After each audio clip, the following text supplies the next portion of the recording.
but we didn't know how far the planning had gone.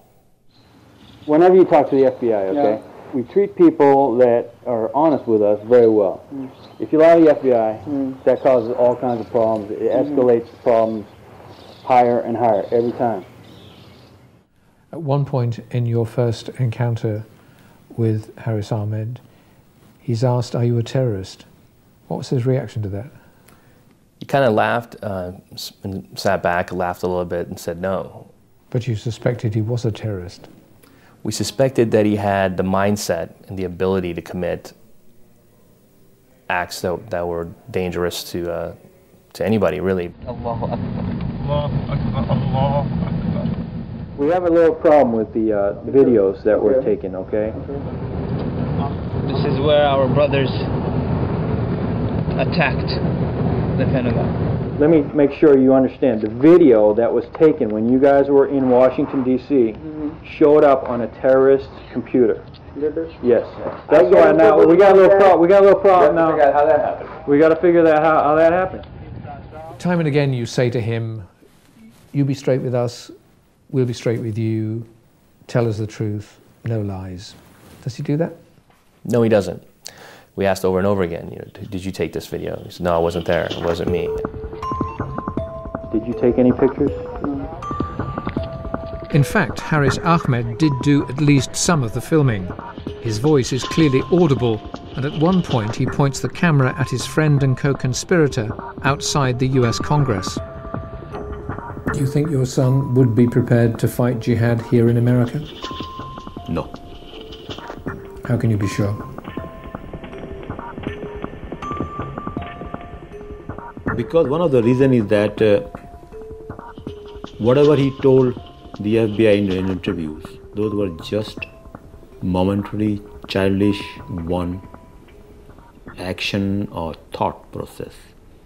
He would never put the family, especially the family, the parents and the brothers or sisters, into any kind of problem. Professor Ahmed says, "I know my son. He would not have done it."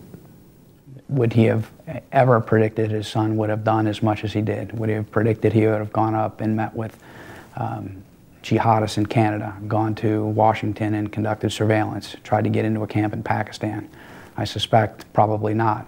So at what point is he right or is he wrong? And from our perspective, how far do we let that go before we have to pull the trigger and stop it? Ahmed was just one link in this international chain of jihadis. Dismantling this network required an international response. Agents from half a dozen countries attended a high-level meeting in Washington, D.C.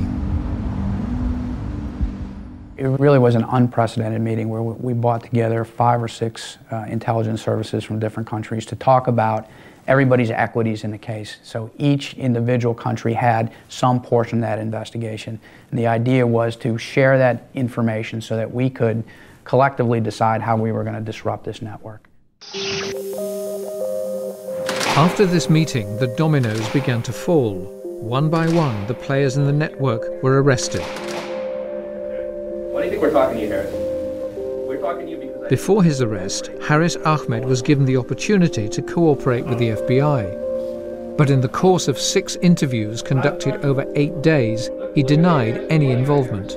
Tell me you've been 100% honest with us. I've known it. You didn't look me in the eye. I didn't say 100%. No, I'm trying to bring you to the patch of righteousness, because this is bullshit. This is BS. The FBI had lost patience. The game was finally up when he was caught secretly emailing a warning to another member of the cell. Both were then arrested.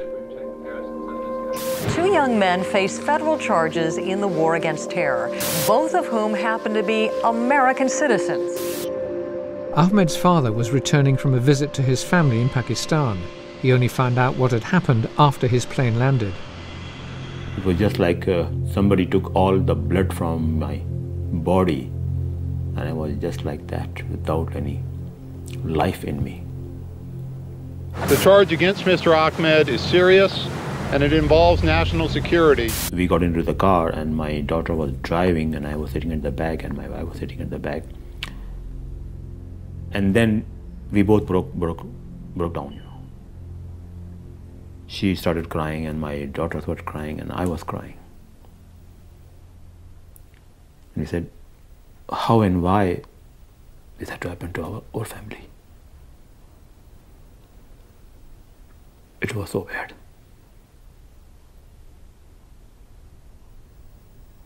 Does Harris display any sign of remorse, regret, sorrow for what he's done? In the earlier days, he did not express so many. But after a couple of years, he wrote me and my wife a long letter. I just wanted to say a few things. I am not fully sure how it will all come out. May Allah guide my words. I'm sorry for getting you all through this mess. I would say that I had zero information about Islam, but I still had curiosity about Islam.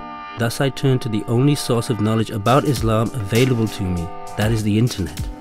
So with all that, it's no surprise if I may get swayed by some extreme propaganda. For his part in the plot, Harris Ahmed was sentenced to 13 years in prison, followed by 30 years of supervised release. During that time, he's banned from using the internet. He'll be almost 65 years old before he's a totally free man. His father doesn't believe that the punishment fits the crime. In our religion also, you are punished by your action, not by your thoughts. If I have intention to kill somebody, but it is just in my mind, I will never be punished. But if I take some actions and really harm that person, then I'll be punished. What would you say to other Muslim parents who have young teenage children? I would give them this message that don't trust your son, especially, and maybe daughter also, when they are on their chat rooms, when they're talking to their friends, that are they being misled? Some parents may say, yeah, that's fine, but it's not going to happen to our children. That's what we also thought. That was a mistake.